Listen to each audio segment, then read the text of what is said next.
Assalamualaikum warahmatullahi wabarakatuh.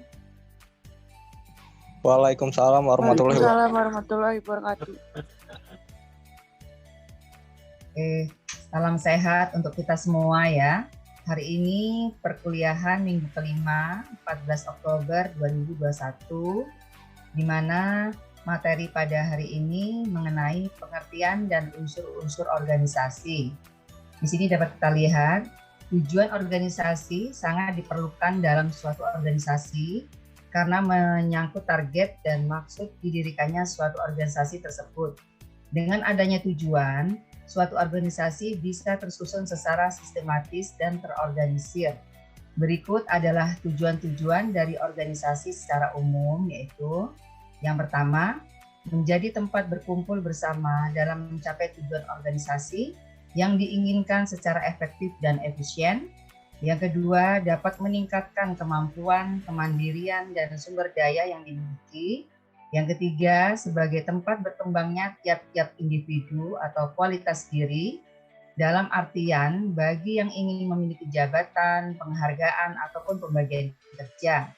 Yang keempat, sebagai tempat untuk mencari keuntungan, mengelola lingkungan secara bersama-sama. Sedangkan yang kelima, sebagai tempat untuk menambah pergaulan dan bisa memanfaatkan waktu luang dengan baik.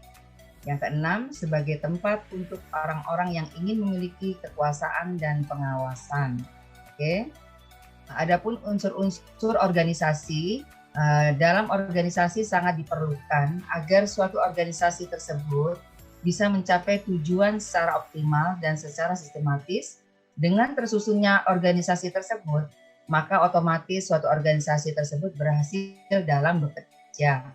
Berikut adalah unsur-unsur yang harus dipunyai oleh suatu organisasi, antara lain yang pertama personil atau man. Unsur ini merupakan unsur terpenting yang dimiliki dalam suatu organisasi, di mana dalam suatu organisasi terdapat personil-personil yang mempunyai tingkatan jabatan dan fungsi kerjanya masing-masing, disesuaikan dengan jenis suatu organisasi tersebut. Yang kedua, kerjasama atau teamwork. Unsur ini merupakan unsur penting dalam suatu organisasi, di mana dengan adanya kerjasama, maka suatu tujuan organisasi bisa tercapai. Tujuan tersebut dapat didukung oleh para anggota yang bisa melakukan tugas dan tanggung jawab secara bersama-sama sesuai dengan tingkatan dan fungsi kerjanya. Berikutnya, yang ketiga, tujuan organisasi.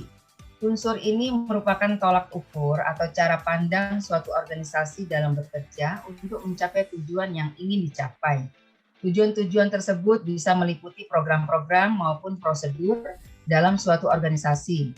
Sedangkan yang keempat, peralatan atau equipment. Unsur ini lebih kepada peralatan-peralatan yang mendukung dalam suatu organisasi sebagai sarana. Hal tersebut bisa dilihat melalui materi, budget, dan barang modal yang dapat dijadikan tempat kerja atau berkumpulnya suatu organisasi seperti kantor, gedung, uang, SDM, dan lain-lain.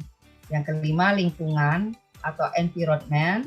Unsur ini lebih kepada aspek lingkungan seperti kondisi sosial, ekonomi, budaya, dan teknologi sebagai pendukung dalam mencapai tujuan dari suatu organisasi. Berikutnya,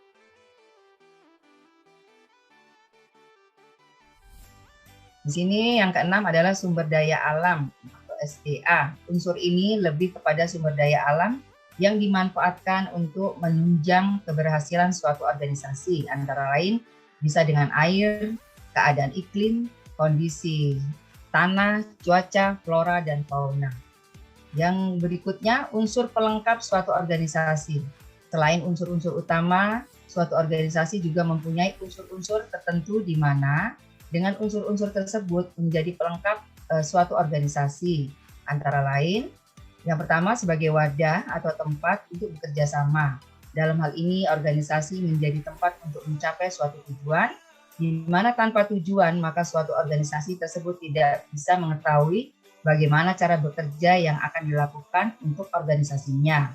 Bisa dikatakan unsur ini untuk menampung keinginan kerjasama beberapa orang untuk mencapai tujuan tertentu. Berikutnya,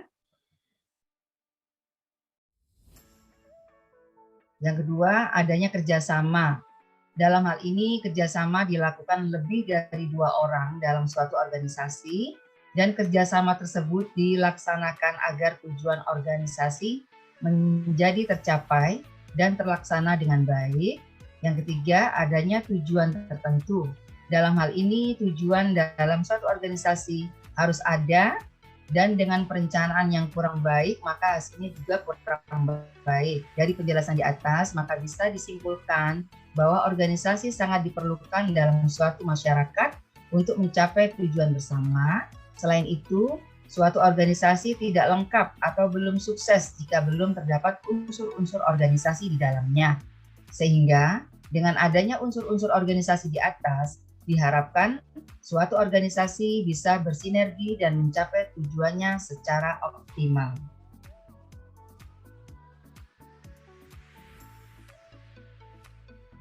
Di sini komunikasi dalam organisasi juga perlu, di mana dengan adanya kelancaran komunikasi tersebut menandakan bahwa suatu organisasi sudah bisa berjalan secara sempurna dan seimbang.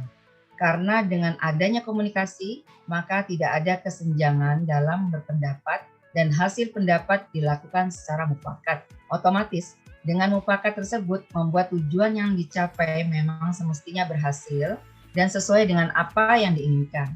Komunikasi sangat perlu dalam kehidupan sehari-hari, apalagi masyarakat. Berikutnya, adanya kedudukan. Dalam hal ini, dengan adanya kedudukan, maka masing-masing orang akan bisa lebih jelas dalam tugas pekerjaannya dalam suatu organisasi. Berikutnya, tidak ada lagi, Adam? Sudah, Bu. Oh, sudah. Oke.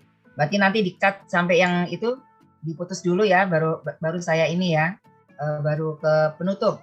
Oke. Nah, demikian ya, demikian materi kita mengenai unsur-unsur organisasi. Sampai di sini barangkali ada yang mau ditanyakan atau ada yang mau didiskusikan. Saya beri waktu. Atau mau membicarakan mengenai tugas juga boleh, tapi saya akan tutup dulu.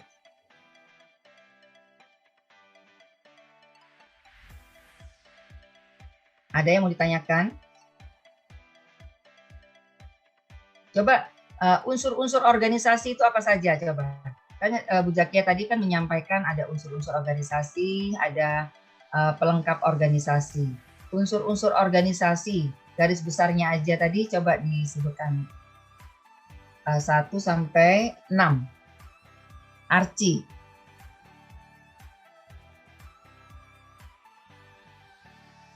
Iya, Bu. Ya, unsur-unsur organisasi tadi yang disampaikan Bu Zakia ada 6, apa saja? Yang pertama personil. Ya. Yang kedua kerjasama. Oke. Yang ketiga tujuan organisasi. Ya. Yang keempat peralatan. Ya. Kelima lingkungan. Keenam sumber daya alam. Sumber daya alam, ya benar. Jadi artinya kalau kita ditanya organisasi adalah kita sudah tahu, tujuan organisasi apa juga kita sudah tahu. Sekarang kan orang yang kalau orang awam mungkin belum mengetahui bahwa dalam organisasi itu ada unsur-unsurnya. Nah, organisasi itu kan wadah, tapi ada unsur-unsurnya. Jadi kalian hari ini sudah bisa menjawab bahwa unsur-unsur organisasi seperti yang disampaikan oleh Archie tadi adalah personil, kerjasama, tujuan organisasi, peralatan, lingkungan, dan sumber daya alam. Ya. Jadi dengan kita menyampaikan 6 item tadi itu, kita bisa tinggal menjabarkan aja. Kalau personil itu maksudnya apa? Berarti orangnya gitu ya. Ditanya peralatannya apa ya? Artinya orang bekerja itu kan perlu perlengkapan gitu. Jadi dari situ aja kita sudah bisa kalau unsur-unsur tersebut kalian sudah memahami 1 sampai 6, kalian akan dengan mudah menjabarkannya. Kalau Delianti, coba kalau seandainya ada yang bertanya bahwa unsur-unsur organisasi ada 6. Kalau ditanya sumber daya alam, apa ya maksudnya gitu. Kalau Delianti secara pemahaman sendiri aja. Kalau orang tanya unsur-unsur organisasi salah satunya adalah sumber daya alam. Maksudnya apa ya gitu. Dicoba jawab, Delianti.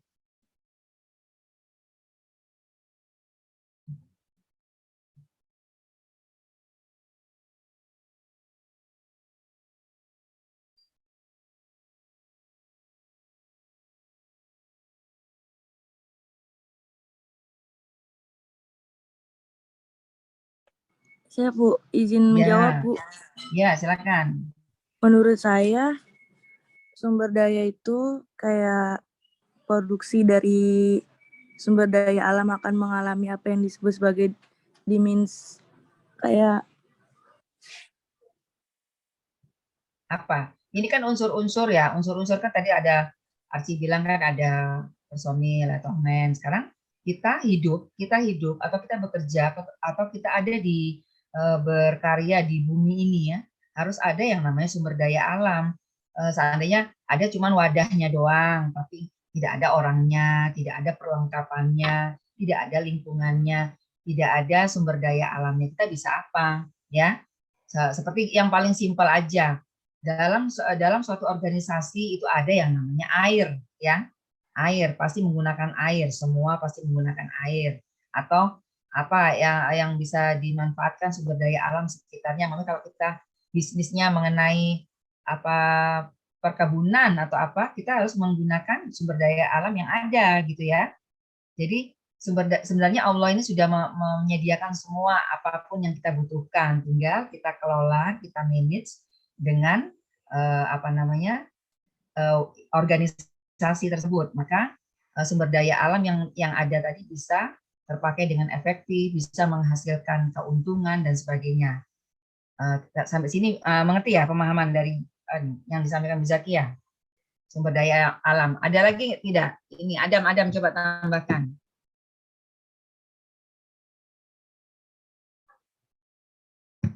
Sumber daya alam apa? Kalau pemikiran Adam apa tuh? Organisasi kok unsurnya kok sumber daya alam gitu ya? Coba Adam.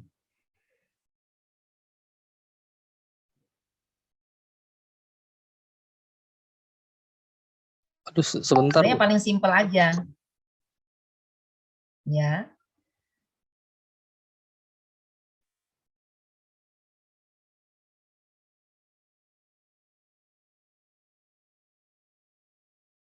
Apa tadi pertanyaannya, Bu? Unsur-unsur organisasi itu kan salah satunya sumber daya alam. Maksudnya kan kalau ada yang bertanya kenapa unsur-unsur organisasi harus melibatkan sumber daya alam gitu. Jadi kita bisa menjawablah yang paling simpelnya aja. Apa coba Adam? Kalau siapa tadi? Delianti. Apa tadi jawaban Delianti ya? Belum ya? Coba Adam apa? Kan tadi Bu Zakia menambahkan air, bahwa kita dalam kehidupan sehari-hari pasti menggunakan sumber daya alam, misal air ya. Nah, kalau Adam apa bisa menambahkan? Dalam kerja sehari-hari kita harus menggunakan, pasti kita membutuhkan sumber daya alam gitu. Salah satunya apa selain air? Mungkin flora dan fauna, Bu. Jadi kita Ya. berternak atau berkebun. Gimana? Jadi ya, kita pasti kita menggunakan ya. Ya. Terus apa cuaca, iklim. Karena apa? Rencana seperti apapun rencana manusia ingin mengadakan ini, mengadakan itu dalam organisasinya, tiba-tiba cuacanya tidak mendukung, pasti diundur atau tetap dilakukan tapi dengan keamanan yang mereka lakukan agar tetap bisa dilanjutkan pekerjaan tersebut. Jadi kita memang harus bersahabat dengan ini ya, sumber daya alam, harus terkait dengan sumber daya alam gitu ya. Kira-kira kalau ada orang bertanya unsur-unsur organisasi kan tadi sudah pasti kita bisa menjawab. Tapi kalau setiap yang kita sampaikan tadi orang bertanya, kita juga bisa harus menjabarkan biarpun sedikit ya. Kalau sumber daya alam mudah saja menjawabnya bahwa kita memang bekerja, berkarya ataupun melakukan apapun tetap menggunakan sumber daya alam seperti air ya. Kita harus mengikuti iklim yang ada. Terus harus memakai sumber daya alam yang ada seperti flora, fauna dan sebagainya, itu kita libatkan dalam pekerjaan gitu ya. Seperti tadi kan personil, kalau kalau organisasinya ada, wadahnya ada, tidak ada orangnya, organisasi tidak berjalan ya. Kalau orangnya ada, wadahnya ada, tidak ada perlengkapan atau peralatan, juga organisasi tidak bisa berjalan. Jadi 6 yang disebutkan Arji tadi adalah saling keterkaitan ya. Sampai di sini ada yang mau ditanyakan lagi. Jadi kalau ada pertanyaan unsur-unsur organisasi sudah tahu ya hari ini ya. Bu, saya mau nanya, Bu. Ya. Kalau misalnya kan ada nih sebuah organisasi kayak orang-orang itu tuh apa ya, menanam pohon di pinggir jalan gitu, Bu. Kayak apa ya namanya? Organisatgas gitu loh. Nah, itu kan termasuknya kayak tumbuh-tumbuhan gitu ya, kayak tanaman-tanaman gitu. Itu termasuk unsur organisasi lingkungan apa sumber daya alam, Bu? Bukan. Maksudnya itu tetaplah organisasi, tapi dia menggunakan sumber daya alam. Artinya kita tuh dalam organisasi itu ada unsur-unsur yang kita gunakan, gitu, yang harus ada gitu loh ya. Jadi kalau seandainya memang dia organisasinya bergerak di bidang flora ya jelas otomatis dia menggunakan sumber daya alam yang ada seperti tumbuh-tumbuhan ya. Karena tumbuh-tumbuhan itu tidak bisa kita ciptakan sendiri kecuali dari plastik gitu ya. Berarti kita tetap menggunakan bibit, kita menggunakan pohon yang sudah ada, kita pindahkan untuk lingkungan ya, untuk kenyamanan, untuk seperti agar tidak banjir dan sebagainya. Itu tadi maksudnya kita menggunakan sumber daya alam. Artinya organisasi tersebut menggunakan salah satu dari unsur organisasi yaitu sumber daya alam ya. Gitu ya. Maksud Bu Zaki ya bahwa organisasi itu tidak akan pernah bisa berdiri sendiri tanpa 6 item yang disampaikan oleh Arci tadi, gitu. Sudah paham? Siapa tadi yang bertanya? Yang bertanya tadi siapa? Nide Sakmadehayu, Bu. Oke, iya. Bagus pertanyaannya ya. Paling tidak kita lebih tahu lagi apa maksud dari unsur-unsur organisasi ya. Jadi bukan pekerjaannya, sebenarnya kita tuh menggunakan sumber daya alam yang ada untuk pekerjaan kita, untuk organisasi kita, gitu ya, apapun bentuknya, gitu ya. Oke, sekarang ada selain unsur-unsur organisasi tadi ada juga yang Bu Jatia sampaikan pelengkap organisasi. Ada berapa tadi pelengkap organisasi? Ada yang ingat pelengkap organisasi tadi ada berapa? Jadi kalau ada yang bertanya, unsur-unsur organisasi tadi ada 6. Pelengkapnya apa nih? Pelengkapnya apa? Selain unsur-unsur tadi ada pelengkapnya juga. Unsur pelengkap namanya ya. Apa? Ada 4, Bu. Ya, ada 4. Siapa yang jawab tadi? Adam ya? Siapa ini? Arci, Bu. Oh, Arci. Ya, ada 4. Yang pertama? Sebagai wadah. Terus yang kedua adanya kerjasama.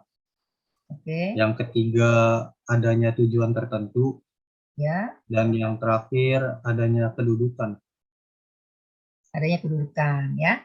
Jadi sekarang kita sudah ini sudah minggu kelima. Kita tidak kalau Bizakia ya diktat itu dibaca. Semua diktat, semua ilmu dibaca. Tapi kita harus tahu garis besar dari yang kita baca. Paling tidak kita sudah memahami dasar-dasar organisasi. Jadi harus bisa menjawab organisasi itu apa, tujuannya apa, unsur-unsurnya apa, unsur pelengkapnya apa. 4 itu aja bisa kalian sampaikan, kalian sudah bisa membuat satu tulisan tentang dasar-dasar organisasi dan memahami apa itu organisasi ya. Seperti yang Arti sampaikan tadi, organisasi unsur pelengkapnya harus ada wadahnya. Karena kalau semuanya sudah lengkap tapi tidak punya wadah, maksudnya kantor ya, berarti organisasi itu tidak berjalan ya. Tidak ada kerjasama, organisasi juga tidak akan berjalan. Tidak ada yang tujuannya juga tidak berjalan. Dan yang terakhir, tidak adanya kedudukan. Kedudukan maksudnya apa coba? Maksudnya di sini kedudukan itu apa? Harus adanya kedudukan. Ada yang bisa jawab? Ini mungkin yang paling penting ya.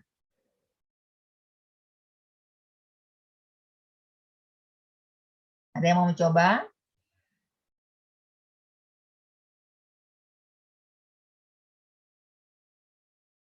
Jadi Mungkin kalau di kita sini ada kedudukan Hah? lebih ke pembagian tugas pekerjaan di suatu Ya, organisasi. ya betul sekali. Jadi kita udah ada tempatnya, ada orangnya, sumber daya alamnya oke, ya peralatannya oke dan sebagainya. Tapi tidak ada struktur organisasi, tidak ada pembagian kerjanya. Bingung juga kita ya kan? Nanti Adam bagian apa nih Desak bagian apa, Arsi bagian apa, bingung semua ya. Yanti bagian apa, nanti Bu Zakia bagian apa. Jadi memang organisasi itu harus terstruktur ya, harus ada, harus jelas pembagiannya. Siapa pemimpinnya, siapa wakilnya, siapa bagian apa keuangan, siapa yang bagian SDM dan sebagainya. Agar tujuan yang kita rencanakan tadi bisa tercapai dengan baik.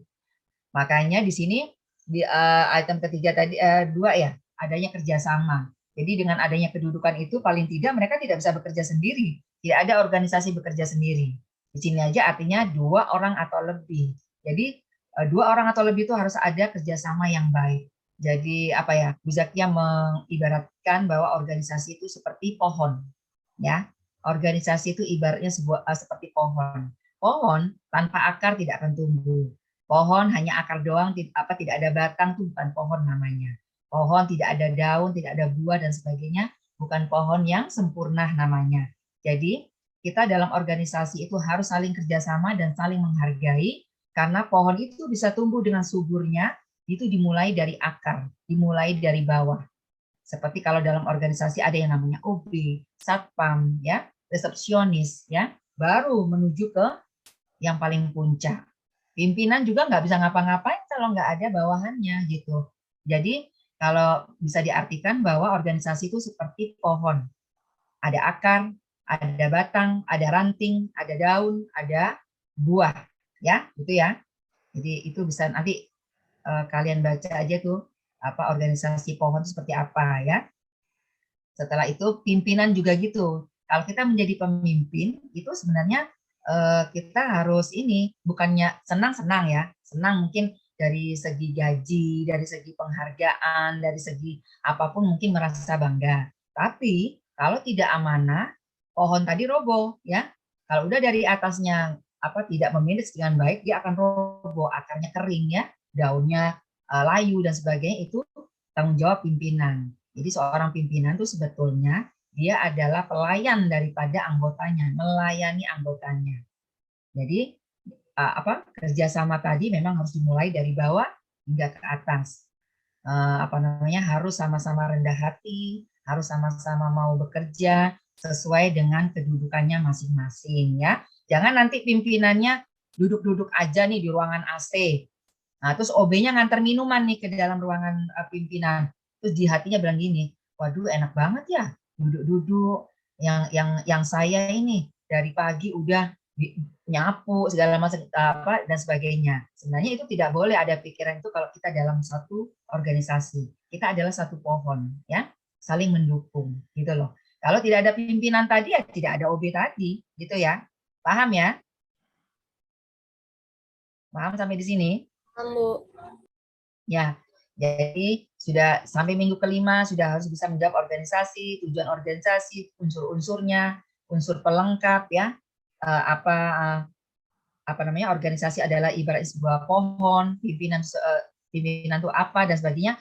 Sudah harus bisa menjawab dengan tepat, cepat ya. Dan bisa gitu loh ya. Jadi jangan kita benar-benar blank, kosong sama sekali. Paling tidak satu semester ini kita sudah mengetahui arti pentingnya organisasi, fungsinya dan sebagainya dan manfaatnya buat orang yang mengikuti organisasi ya. Oke.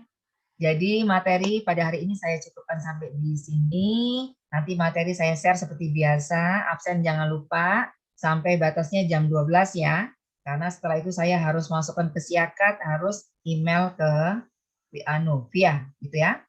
Sampai jumpa minggu depan dengan materi yang berbeda. Sampai jumpa minggu depan. Assalamualaikum warahmatullahi wabarakatuh. Waalaikumsalam warahmatullahi wabarakatuh. Terima kasih Bu. Terima kasih. Izin live ya.